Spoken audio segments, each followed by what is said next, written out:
नमस्कार, स्वागत है आप सभी का। नमस्कार, स्वागत है। साक्षात्कार की श्रृंखला में आज हमारे साथ हैं विकास कुमार जी, जो कि कानपुर देहात के रहने वाले हैं मूलतः जो है, और अभी इन्होंने जो है 3 बड़ी सफलताएं पिछले 6 महीने में अर्जित की हैं। और वो सफलताएं हैं, सबसे बड़ी जो है समीक्षा अधिकारी रेवेन्यू के पद पर इनका हुआ है, रैंक है इनकी 27। सहायक समीक्षा अधिकारी रेवेन्यू बोर्ड में हुआ है। उसके अलावा जो है यूडीए एलडीए 2022 वाले में इनका सप्लाई इंस्पेक्टर की पोस्ट पे हुआ है। लोअर पीसीएस 2019 में जो है आपका ईओ की पोस्ट पे हुआ है। तो तीनों सफलताओं के लिए आपको बहुत बहुत बधाई हो विकास जी जो है। और कैसे आप देख रहे हैं, कैसे ये सफलताएं आपको जो है क्या मायने हैं आपके जीवन में जो है? सर बस अच्छा लग रहा है सर, आपसे मिलने का मौका मिला सर, ये भी एक मेरे लिए अचीवमेंट है सर। आपको यूट्यूब पे देखा करते थे और सर आज सामने बैठ के बहुत ही अच्छा लग रहा है सर। और मित्रों का आपको मैं बता दूं विकास जी के बारे में कि विकास जी हमारे किसी बैच के स्टूडेंट नहीं हैं। विकास जी हमारे यूट्यूब के फॉलोअर हैं 2019 से, जब से लोअर के लिए हम लोग पढ़ा रहे थे तब से लगातार फॉलो कर रहे हैं। हाँ, ये ज़रूर है कि इन्होंने मटेरियल हमारा लिया और यूट्यूब से लगातार पढ़ते रहे, बाकी गाइडेंस में भी रहे हैं, तो ये एक बहुत अच्छी बात रही है जो है। तो विकास जी जो है आपके परिवार में कौन कौन लोग हैं? परिवार में सर पिताजी हैं और मेरा एक छोटा भाई है और मेरी एक सिस्टर है। अच्छा, हम 4 लोग हैं फैमिली में। अच्छा, पिताजी क्या करते हैं? पिताजी फार्मर हैं। अच्छा, खेती का काम होता है प्रॉपर जो है? प्रॉपर खेती का काम होता है। तो मतलब आप एक तरह से गांव में ही रहते हैं ना? पूरा टोटल गांव। अच्छा, टोटल गांव, विशुद्ध गांव है। विशुद्ध गांव है, प्योर गांव है। अच्छा अच्छा। तो इसके और आपके जो है जो जीवन में जो सफलता है जो है, जो सफलताएं आई एक के बाद एक, आपने तो कई सारी जो है लगातार जो है 3 सफलताएं, तीनों बड़ी हैं। तो किनका श्रेय आपके जीवन में इन सफलताओं को लेकर ज़्यादा है? कौन ऐसे लोग हैं जो आपके साथ ना खड़े होते आपके जीवन में तो आप यहाँ तक ना पहुँच पाए होते? सर सबसे पहले तो मेरे फादर हैं और उन्होंने मुझे हमेशा मोटिवेट किया, कभी भी किसी चीज़ के लिए रोका नहीं, आराम से लाइफ में फ्री किया कि जो तुम्हें करना है करो, तुम फ्री हो पूरी तरीके से, कभी किसी चीज़ के लिए फोर्स नहीं कि तुम्हें ये करना है। अच्छा। मुझे पहले, मैं गाँव में रहता था तो मुझे लगा कि बीटेक करना है, तो वहाँ भी पिताजी ने रोका नहीं कि चलो ठीक है बीटेक करना है, तो मैं बीटेक किया। इसके बाद आमतौर पर क्या होता है कि सर डिग्री करने के बाद लगता है कि आपको नौकरी करनी चाहिए, प्लेसमेंट हो जाए, जॉब मिल जाए, जॉब में जाना चाहिए। फादर ने मतलब ऐसा भी कोई फोर्स नहीं किया कि नहीं तुमको जॉब करनी है। मैं कहा सर पापा मुझे तैयारी करनी है। तो फिर पापा बोले तुम्हें जो ठीक लगे तैयारी करनी, तैयारी करो, कोई दिक्कत नहीं है। उसके बाद सर मैं तैयारी करना शुरू किया। और अच्छा, और इसमें सर मेरे एक मित्र हैं, बहुत खास हैं। हाँ। उन्होंने लास्ट कुछ ईयर्स में बहुत हेल्प करी। क्या नाम उनका? अब नाम थोड़ा सीक्रेट है। अच्छा, चलिए कोई बात नहीं, चलिए जो भी हैं वो देख लिया होगा उन्होंने। हाँ। और उनको भी बहुत बहुत बधाई हो। शुक्रिया फ्रेंड। हाँ, तो ग्रेजुएशन के भी आपने बात की कि आपने जो है बीटेक किया है। जी जी, बीटेक आपने किया है इलेक्ट्रिकल इंजीनियरिंग में 2018 में, इलेक्ट्रॉनिक्स इंजीनियरिंग केनाइटी सुल्तानपुर। अच्छा अच्छा। इसके बाद आपने पीजी के तौर पे एक एमए इकोनॉमिक्स किया है। मतलब कोई बहुत विशेष फोकस नहीं होगा उस पे? सर मास्टर्स करना था इसलिए मैंने एमए से इकोनॉमिक्स से एमए कर लिया। ये सब करने के बाद 2018 में तो आपका बीटेक ही हुआ है, तो आप तैयारी में कब आए फिर जो है? सर मैं डिग्री ख़त्म हुआ, फिर मुझे थोड़ा मूड था कि मैं तैयारी करूँ। डिग्री ख़त्म हुआ उसके बाद से ही मैंने शुरू कर दिया। सबसे पहले मैंने ओ लेवल किया था, ओ लेवल की ट्राई किया। ओ लेवल के साथ साथ में फिर धीरे धीरे उस कोचिंग के स्टूडेंट कंपटीशन वाले के संपर्क में आया और फिर वहाँ से शुरू कर दिया। हालांकि ऐसा कोई टारगेट नहीं था कि ये सब करना है, बस उस समय तो ये लग रहा था कि कहीं छोटी मोटी कहीं जॉब मिल जाए कोई। अच्छा। और अपने पैरों पर खड़ा होने का मौका मिल जाए, जो कि पिताजी कहते नहीं थे कुछ, लेकिन उनकी आँखें तो बहुत कुछ बयान करती थी कि बेटा कुछ तो कर लो अब। तो सर उस समय सबसे पहला एग्जाम आया था वीडियो का, और उसको मैंने पढ़ना शुरू किया। अच्छा। और हालांकि मेरा नहीं हुआ क्योंकि उस समय 2 ही 3 महीने पढ़ा और एग्जाम हो गया। मैं वीडियो 2018 वाला। हाँ, जिसका जो एग्जाम रद्द हो गया बाद में, उसमें मैंने तैयारी वहाँ से करना शुरू किया। हालांकि उसमें नहीं हुआ। फिर इसके बाद जस्ट लोअर का एग्ज़ाम आया लोअर पीसीएस लोअर पीसीएस का 2019। उस समय मतलब अंदर से अच्छा लगा कि ये है नौकरी जो करनी है। और फिर मतलब ऐसे चलता रहा तैयारी करते रहे। हालांकि उस समय ऐसा नहीं था कि नहीं क्वालिफाई कर जाएंगे। तो एक सर कहानी बताता हूँ मैं, लोअर पीसीएस का ऐसे एग्जाम हुआ। मैं और मेरा एक मित्र, मेरा मतलब सर मेरी कोई तैयारी नहीं थी क्योंकि मैं शुरू ही किया था, तो मैं लोअर का प्रीलिम्स देने नहीं जाने वाला था। तो मेरे वो मित्र, चूंकि थोड़ा फाइनेंशियल दिक्कत थी तो तैयारी भी नहीं थी, तो मैं सोचा क्यों 1000-2000 रुपये में आगरा एग्जाम लगा हुआ था और आगरा जाके मैं क्यों पैसे फूंकूं, तो मैं दूसरे एग्जाम में फोकस करता हूँ। लोअर पीसीएस अगर प्रीलिम्स ही नहीं होगा, अगर हो भी गया तो मेंस में बाहर हो जाएंगे। यूपीएससी के लड़के, यूपीपी से इतना भौकाल था उस समय सर कि ये सब लड़के बैठते हैं तो यहाँ एग्जाम क्वालिफाई नहीं कर पाएंगे। इतनी प्रिपरेशन थी नहीं, शायद 6-7-8 महीने हुए होंगे। लेकिन वही दोस्त जो जिसका सर मैंने जिक्र किया, वही उन्होंने मुझे फोर्स किया कि नहीं एग्जाम देने चलो। वो खुद भी जा रहे थे, उनका भी आगरा ही एग्जाम लगा हुआ था। तो फिर हमने कहा चलो ठीक है, फाइनेंशियल उन्होंने ये सपोर्ट किया कि चलो हम पैसे दे रहे हैं, तुम्हारे पास नहीं है, चलो हम एग्जाम दिलवाते हैं। चलो फिर ठीक है चलते हैं। और हमने दिया एग्जाम, बिंदास होकर एग्जाम दिया। और सर जब रिजल्ट आया तो मेरा हो गया था प्रीलिम्स, उनका नहीं हुआ। मैं आपने जब कहा कि कहानी बताते हैं तो मुझे लगा ही था कि इसमें यही कहानी है। हाँ सर, वो यही कहानी, तो उनका नहीं हुआ। लेकिन सर उनको बहुत खुशी हुई कि चलो हम लोग ले गए थे और तुम्हारा हुआ, बहुत खुशी की बात है। जब सर प्रीलिम्स निकल गया फिर लगा कि नहीं अब मेंस भी निकालना है। प्रीलिम्स अगर बिना तैयारी के, बिना मोटिवेशन के अगर हो गया तो फिर मेंस तो अब निकालना ही निकालना, पढ़ के निकालना है। और फिर इसके बाद हुआ क्या सर, कोविड आ गया। कोविड में लॉकडाउन लग गया, एग्जाम जो मेंस होना था वो डिले हो गया। हाँ, डिले हो गया था। और मैं सर कोविड में जान जोखिम में डाल के मैं घर नहीं गया। कुछ दिनों के लिए रहा, महीने 1.5 महीने। उस समय जब बहुत कहाँ रहते थे आप जो है? मैं कानपुर में रहता था। अच्छा। और मैं वहाँ रूम लिया था किराए पे। मेरा होम टाउन कानपुर देहात है। तो मैं वहीं रूम पे मैंने करीब 1 से 1.5 महीने रहा, जब सब्जियां भी मिलना बंद हो गई थी लॉकडाउन में। जैसे ही मुझे लगा कि थोड़ा सा मतलब ढील मिली है लॉकडाउन में, मैं वापस से कानपुर आ गया। और करीब मैं जान जोखिम में डाल के पूरा लॉकडाउन कानपुर में बिताया। और सर का, आपका चैनल सर का फॉलो किया। सर पढ़ाते तो उस समय कहीं कोचिंग कोई नहीं चल रही थी। और सर लोअर पीसीएस का पूरा कंटेंट जो बुक्स में नहीं भी अवेलेबल होता था, सर वो भी पढ़ाते थे पूरा ऑनलाइन। मतलब अगर देखा जाए तो सिस्टमैटिक तरीके से पूरा लोअर का कोर्स पूरा सर का हम लोगों ने पढ़ाया था। हिंदी हो चाहे जीएस हो, सब कुछ जो है सब कुछ सर ने पढ़ाया। और जो टॉपिक बुक्स में नहीं मिल रहे थे वो सर ने मतलब स्पेशली पढ़ाए हुए थे कि ये टॉपिक कहीं नहीं मिलेंगे, वो मैं डिकोड एग्जाम इसमें पढ़ाऊंगा। मैंने सर का पूरा चैनल फॉलो किया और वहीं रूम में पढ़े 1-1.5 साल जितना डिले हुआ एग्जाम। और मैं धीरे धीरे पूरा 1 साल लगभग पूरा एग्जाम पूरा 1 साल तक, 1 साल से ज्यादा जो है। क्योंकि मुझे याद आ रहा है कि प्रीलिम्स का रिजल्ट आया था जून में और मेंस का एग्जाम हुआ था जाके अक्टूबर में। अक्टूबर में एग्जाम, काफी समय लग गया था। 1 साल से ऊपर का समय लग गया था प्रीलिम्स और मेंस के बीच में। हाँ, तो बस वही जो ये समझ लीजिए कि प्रीलिम्स का रिजल्ट आने के बाद ही मेंस की मेरी तैयारी शुरू हुई थी। और फिर सर इतना पढ़ने का वो एक्साइटमेंट थे कि नहीं टॉप कर रहा है एग्जाम को। और ऑलमोस्ट मेरा टॉप जैसा ही है कि मुझे टॉप की लोअर में पोस्ट मिल गई।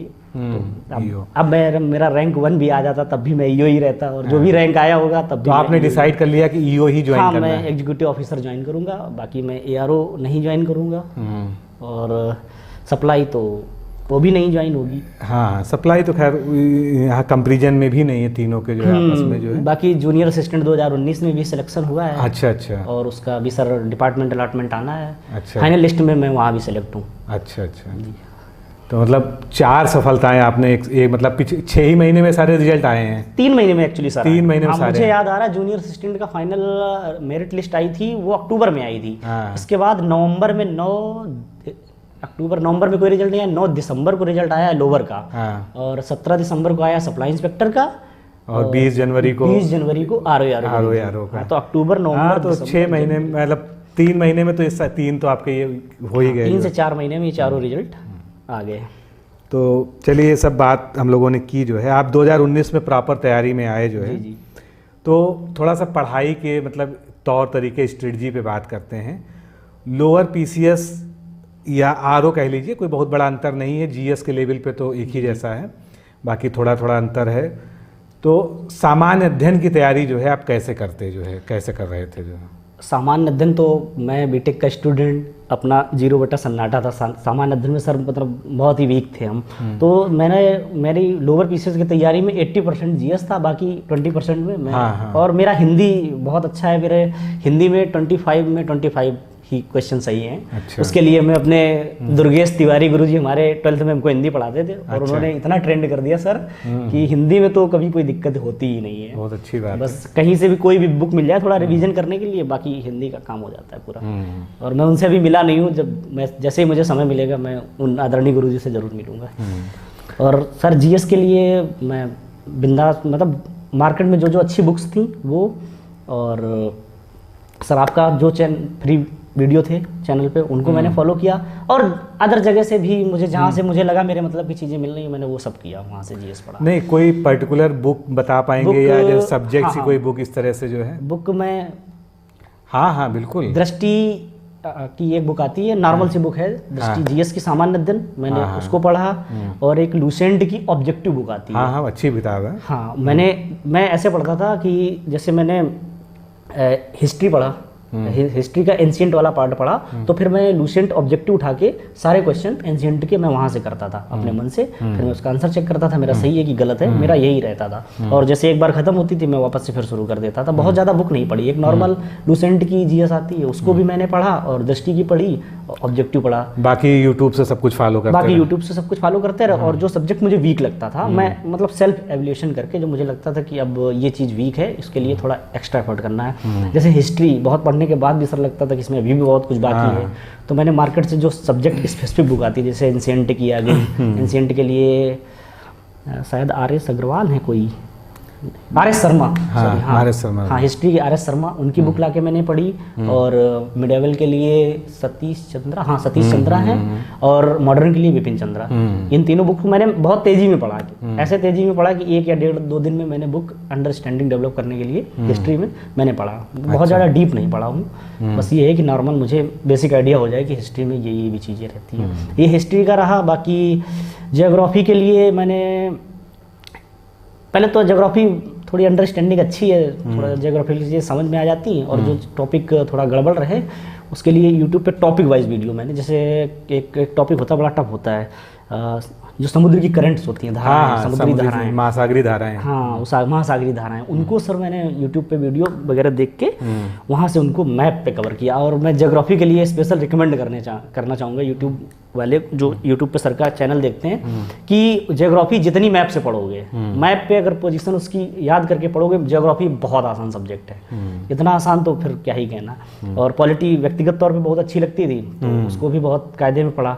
इकोनॉमिक्स को जो समझ आई, बाकी रटा मैंने, जो उसकी डिफिनेशन वगैरह रहती है सर मैंने उसको रटा, और जो क्वेश्चन उसमें दिए थे दोनों बुक में वो मैंने रटे। और एक सबसे लोअर पीसेस का एग्जाम क्वालिफाई करने की सबसे बड़ी स्ट्रेटजी ये रही कि मैंने UPSSC को बहुत अच्छे से मॉनिटर किया था कि UPSSC पूछता क्या है आखिरकार। प्रीवियस ईयर के जितने भी क्वेश्चन जो भी एग्जाम UPSSC ने करवाया, हाँ तो पूरी बुक आ जाती है, पूरी बुक आती है। मैंने सारे जो मेरे मतलब के थे कि नहीं थे, जैसे जीएस जिसने पूछी, जिस किसी भी एग्जाम में जीएस पूछी UPSSC ने, तो मैंने वो क्वेश्चन वहाँ से उसका मतलब लेवल देखा, समझा कि ये क्या पूछते हैं। क्योंकि मैंने पीसीएस में देखा था कि पीसीएस UPSC जो भी एग्जाम कराता है सर, वो अपना नेचर कभी नहीं छोड़ता है, चाहे RO का एग्जाम हो, चाहे वो UPSC का अपर पीसीएस वाला एग्जाम हो, वो सर अपने लेवल के ही क्वेश्चन पूछते हैं, एग्जाम चाहे जाओ। हाँ बिल्कुल। तो मेरे दिमाग में वही चीज़ आ रही थी कि UPSC चाहे बेशक लोअर का एग्जाम आ रहा है, लेकिन वो पूछेगा अपने नेचर के हिसाब से। और हुआ भी वही कि क्वेश्चन UPSC के ही नेचर के है, चाहे वो रीजनिंग हो, चाहे वो मैथ हो, चाहे जीएस हो।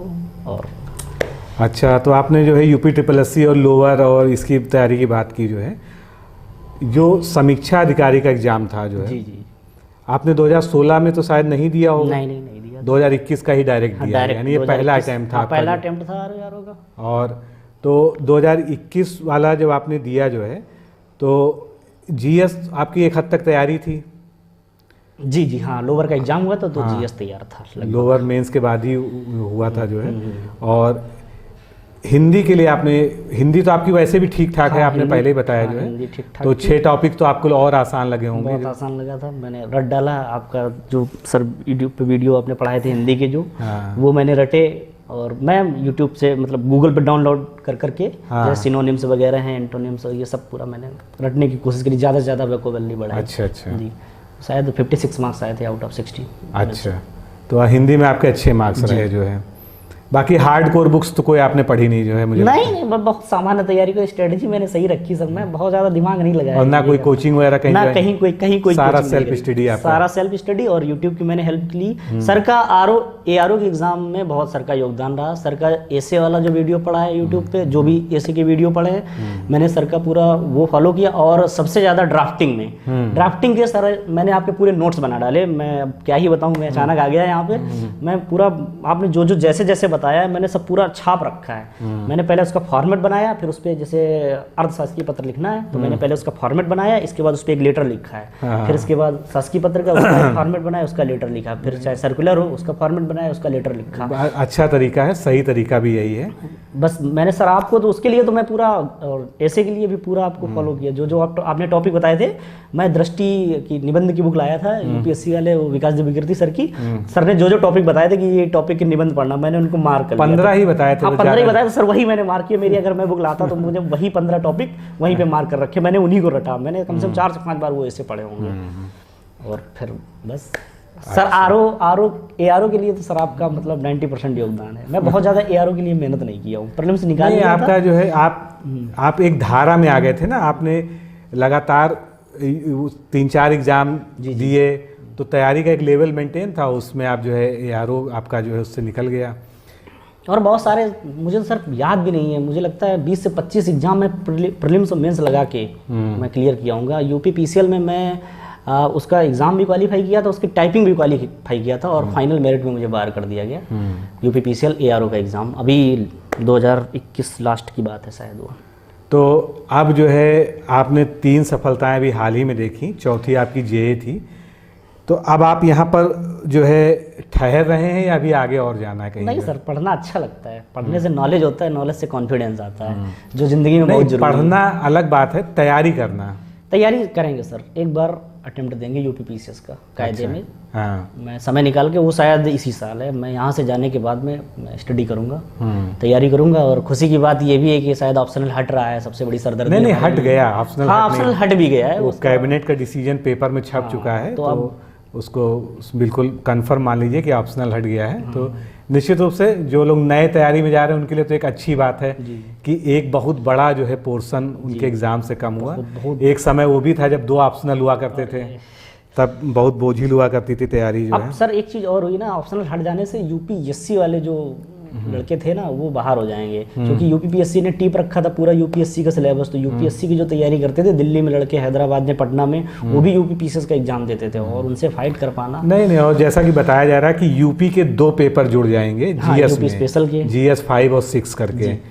तो यूपी वालों को उसका वेटेज भी मिलेगा। हाँ, यूपी वालों को बाहर से जो कोई आएगा तो उसको काफ़ी फाइट करना पड़ेगा। जैसे बिहार है, जी जितने भी स्टेट के एग्ज़ाम हैं अदर स्टेट्स के, सभी में उनके स्टेट का GS और वो बहुत हावी रहता है।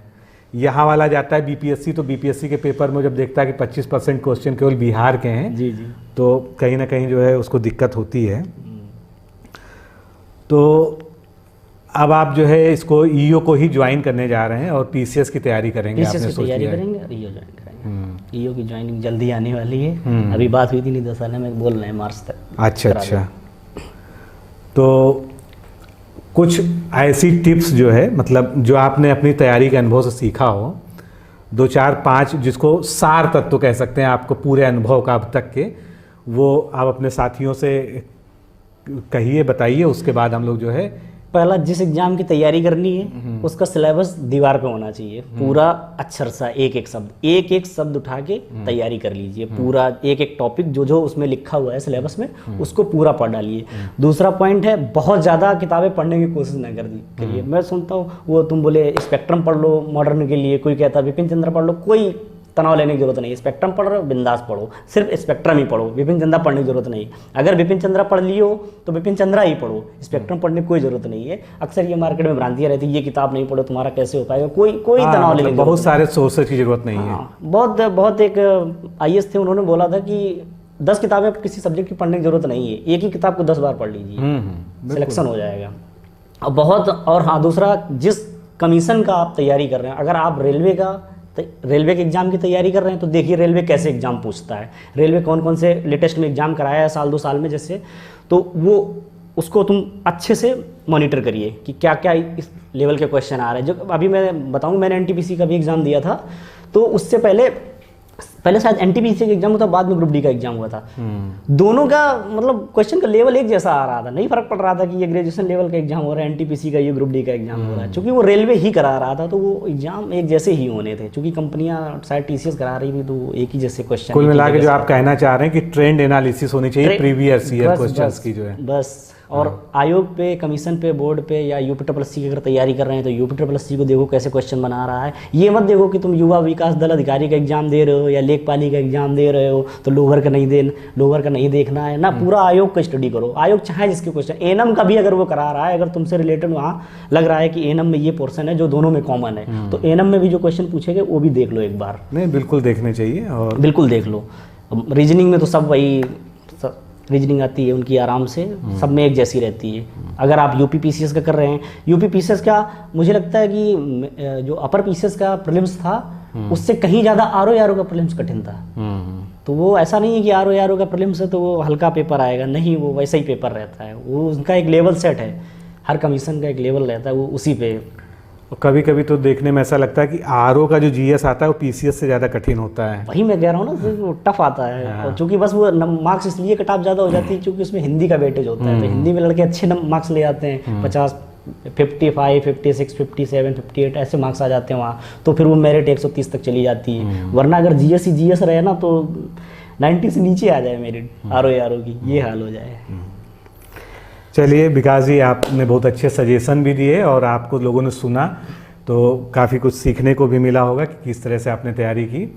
और आपको फिर से एक बार बहुत बहुत बधाई हो और आपके आने वाले भविष्य के लिए शुभकामनाएं कि आप जो है आप जो भी अगला एग्ज़ाम दें, खासकर पीसीएस का, उसमें आपका चयन हो। इसलिए थोड़ा सा मजबूती से अब लगिए, क्योंकि अभी आपने मतलब पढ़ाई की अभी धारा में आप बने हुए हैं और ये धारा टूटे उससे पहले जो है आप अगले लक्ष्य तक पहुंच जाएं, ये ऐसा हम लोग का विश्वास भी है। तो आज का ये साक्षात्कार यहीं ख़त्म करते हैं और फिर मिलेंगे किसी अगले वीडियो में।